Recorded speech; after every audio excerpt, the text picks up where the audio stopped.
Coming up this morning, Flamengo. They stand tall in Buenos Aires to book another Copa Libertadores final. LAFC hang on at home against Austin. Nathan Ordaz plays the starring role. The U.S. women's national team lights up Kansas City on a historic night. And we'll tell you how KC is already gearing up to host the World in 2026. That plus salary talk across MLS, Bayern Munich's record-breaking run, and Vinny Jr.'s tension in Madrid, all packed into your daily dose of soccer caffeine.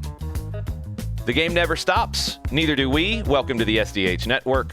Around the corner from everywhere, it's time for another edition of the Morning Espresso, brought to you by Oglethorpe University, Atlanta's premier undergraduate learning experience and soccer powerhouse. Let's get it started.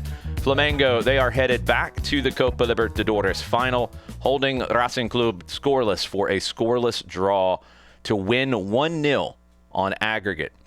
Goalkeeper Agustin Rossi was the difference. 20 shots faced, 13 corners defended, still a clean sheet for the former Boca goalkeeper. Maybe a little weird for Rossi, dealing the breakout blow here to put Racing out of the tournament. Good performance from him in goal.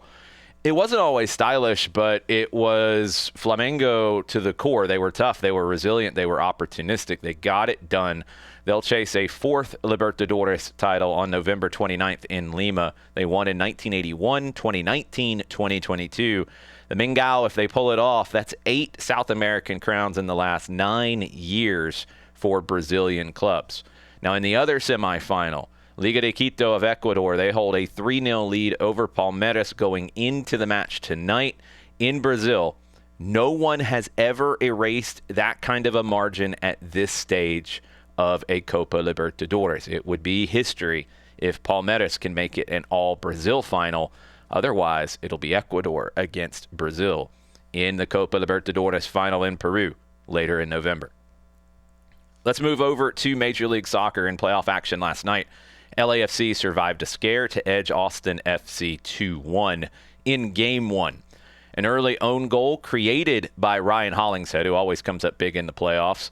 The own goal was put in by Brendan Hines-Ike. That gave LAFC the lead before John Gallagher equalized for Austin, a great layoff from Owen Wolff. Then in the 79th minute, Nathan Ordaz, he cleaned up a deflected shot from Denny Boanga to restore LAFC's lead, and they held on to get the dub. The sequence started with Son Heung-Min, who's driving run open space, and he reminded everybody why he's earning $11.15 million, second in MLS only to Lionel Messi.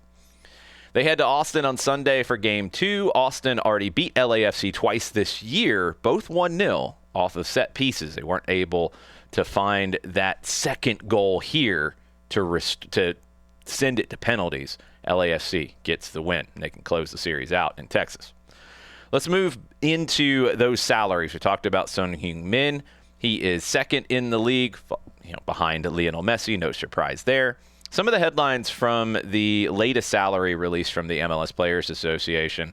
Thomas Mueller in Vancouver, TAM level signing for now. He'll be a designated player next season.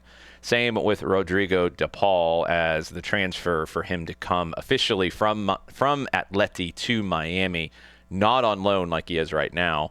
He will be a designated player next year. They'll have an open designated player spot unless they re-sign Luis Suarez to fill a designated player spot, which I don't think they will. Paxton Aronson, his move to Colorado puts him among the top 5 Americans in salary in the league. Matt Turner, back with New England on loan from Lyon. He is the highest paid U.S. men's national team player from the previous October camp of players in Major League Soccer. The most impressive story in the salary release, the Philadelphia Union. Supporter Shield winners, they have the third lowest payroll in Major League Soccer at just $13.3 million. Now, remember how some of this works, and you can move pieces around and do different things. They've spent more than that to build this roster. But according to straight-up salaries that is being issued from the MLSPA, Philadelphia at $13.3 million. It's a reminder that you can go out and spend more, and you need to. I agree with Lionel Messi. I want to see this league spend more and give teams the ability to spend more, if that's a additional designated player spot, if that's an increased salary cap across the whole, whatever it is, Spend more money, you'll get better talent. But in this league, parity's a real thing. The structure, the identity, it still can matter as much, maybe more, than just the spending. Let's go to Kansas City, the U.S. women's national team. It was a landmark night in KC, 6-0 win over New Zealand at CPKC Stadium, the first stadium built exclusively for a women's professional team. A hat trick from Emma Sears, 2 goals from Katarina Macario, a stunning opener from Rose Lavelle. That powered an energetic, fearless lineup that averaged just 17 caps per player, and a whole bunch of those, that average is ticked up a little bit higher than probably it should have been, because Rose Lavelle's got a lot of caps. It was the youngest, least experienced 11 the U.S. has fielded in 25 years. Local stars Claire Hutton and Michelle Cooper of the Kansas City Current drew the loudest cheers from the home crowd. For Emma Hayes, it was more than a friendly, it was a glimpse of the next generation in full flight. Timing couldn't be better because KC is about to become one of the main stages in next summer's World Cup. They released their plans for their FIFA Fan Festival. It's a love letter to the Midwest. It's very, very cool what is going to happen in Kansas City. They're going to transform the National World War I Museum and Memorial into a massive soccer village. 65-foot-tall, heart-shaped entrance, 2 stages, 4,500 square feet of video screens. Designed by local powerhouse Populous, supported by Black & Veatch and Nestle Purina, it'll hold 25,000 fans at a time, and it'll operate on U.S. and Kansas City match days. It's a proof of Kansas City as a soccer city and what they do best. They create community, they're creative, it's authentic hospitality.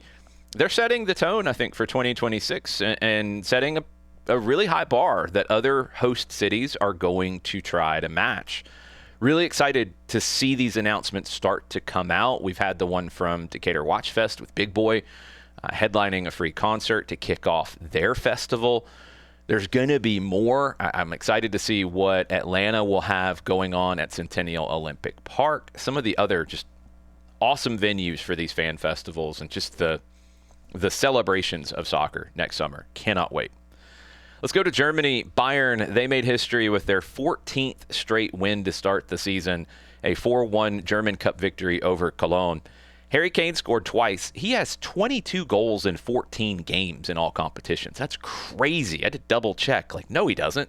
Yes, he does.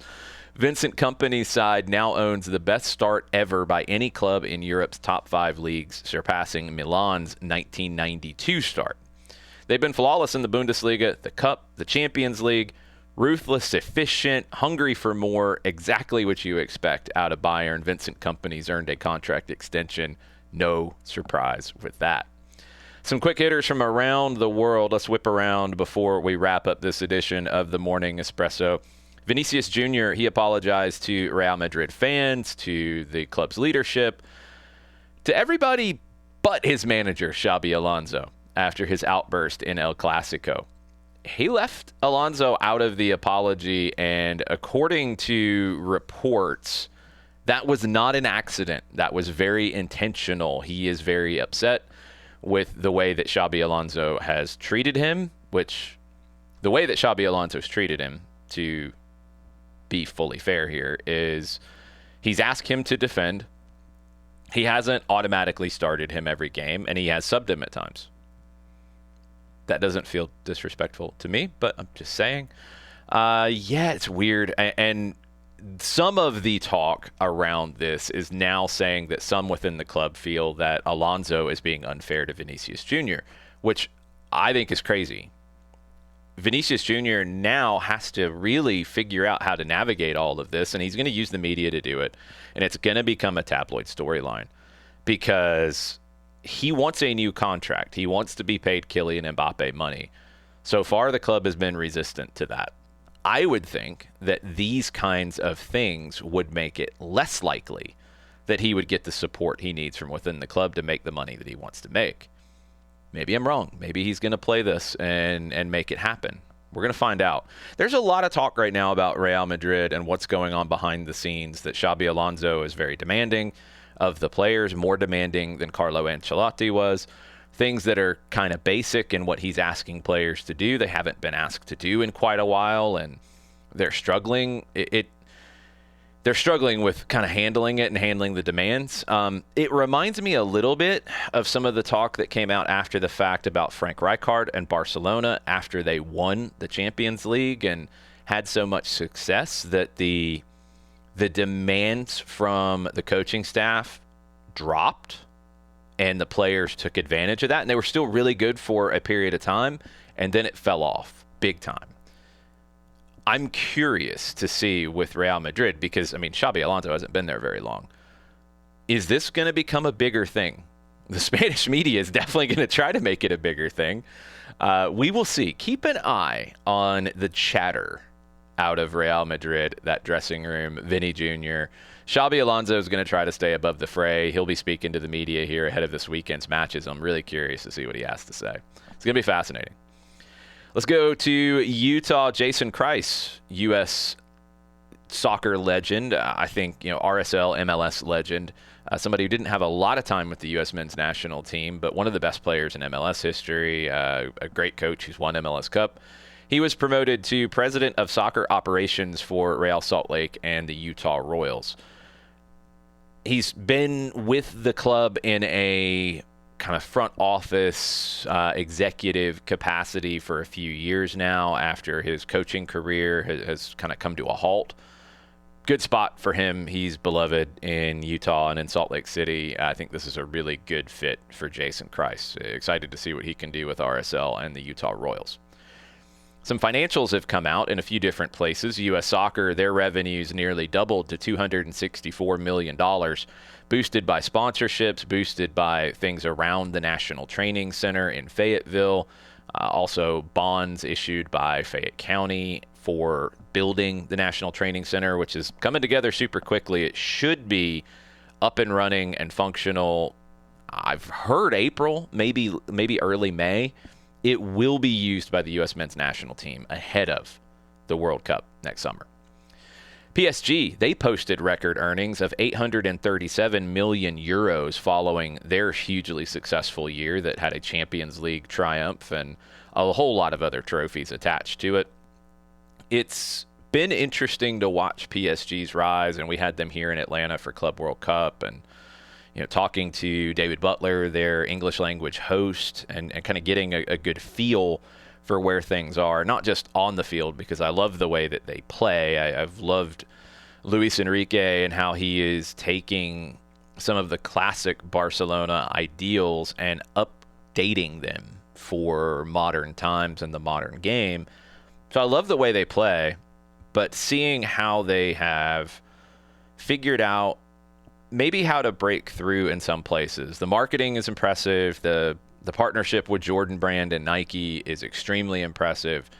They've done a really good job in branding that club and making it kind of transcend Liga and transcend a league that is not as competitive as I think PSG would like it to be. How does that look going forward? I'm very curious to see. Now that they've won Champions League, I want to see if they can stay in this level of consistently winning and competing for Champions Leagues and transcending their domestic league, which is the 5th biggest in the world and is going to get competed with by Major League Soccer, by the Brazilian Serie A, by the Saudi Pro League, by the next tier of leagues in Europe. It's in the top 5. It's a part of the big 5 in Europe. It's not necessarily going to stay there. And I don't know if it gets replaced in that or if it just becomes more of a big 6 or big 7 or big 8 worldwide. I kind of tend to more of that. It's going to be interesting to see. I'm curious to watch PSG on the business side going forward. Continuing on some quick hitters from around the world, the African Federation confirmed that Rabat will host the African World Cup playoffs next month in Morocco. We will figure out who will qualify out of Africa for the interconfederational playoffs that'll take place in March of next year.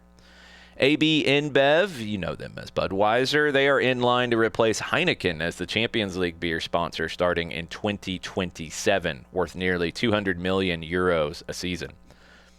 I've always associated Heineken with the Champions League, so it'll be weird to not see them there And it only continues what Anheuser-Busch is doing in terms of investing in the game worldwide.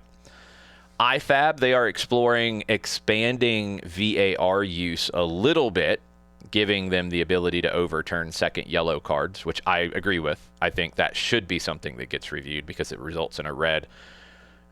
It opens a Pandora's box a little bit, but I would rather see that than see players sent off unfairly. That's something that I want VAR to fix, things that are unfairly done or wrongly done.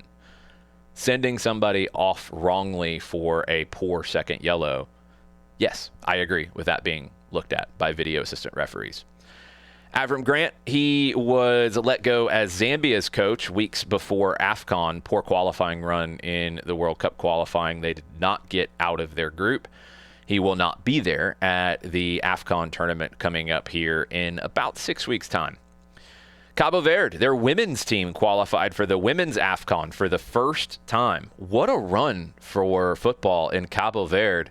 The men go to the World Cup for the first time. The women, who only started less than 20 years ago with a program, they are now in the women's AFCON for the first time, and they're going to be pushing for World Cup qualification here very, very soon. So that's your morning espresso for today. We went to Buenos Aires, we've went to Los Angeles, we've went to Kansas City, we've went to Munich, we've went to Paris. The world of soccer in one cup of morning espresso. Now, for you night owls, I will be live tonight on 92.9 The Game and the Odyssey app for The Intersection alongside Noel White and Miles Williams. It's the intersection of sports and everything else. We'll be on after the NFL game wraps up, probably around 11:40 p.m. or so. You can listen on the app. You can listen on demand by going into the 92.9 Weekend Mornings section. If you don't know how the intersection started, Noel has produced the station for a long time, and she produces the Weekend Morning Show with Greg Clarkson and Sam Crenshaw. I've filled in on that show many times, and we've had segments on the show and had a lot of fun. So we have our own show now, and it's been a lot of fun talking all sports. But we're basically the spinoff from Sam and Greg's show. So we are a different world to their Cosby show has been the joke that we've always made. So right now you can find our podcast in that Weekend Morning section. If you go search for 92.9 and you find Sam and Greg or Weekend Mornings, you'll be able to listen to the intersection on demand. We'll have our own feed here very, very soon. Go ahead and circle Friday, December 5th on your calendar as well. The SDH Network will be live all day for the World Cup draw, hanging out with our friends at the Brewhouse Cafe. The event will be sponsored by our very own Around the Corner Lager, powered by NoFo Brewing. The draw will start at noon. We'll have coverage beforehand, during, and after. We're going to be working with Atlanta United during all of this as well. Come spend the day with us either in person at the Brewhouse Cafe or virtually wherever you get your SDH Network coverage. Make sure you're subscribed to Soccer Down here for all your podcasts on Spreaker, on Apple Podcasts, on Amazon, on YouTube, wherever you get your content. The SDH Network is there. Every pass, every voice, every dream. Connect. Be back with another Morning Espresso tomorrow morning here on the SDH Network.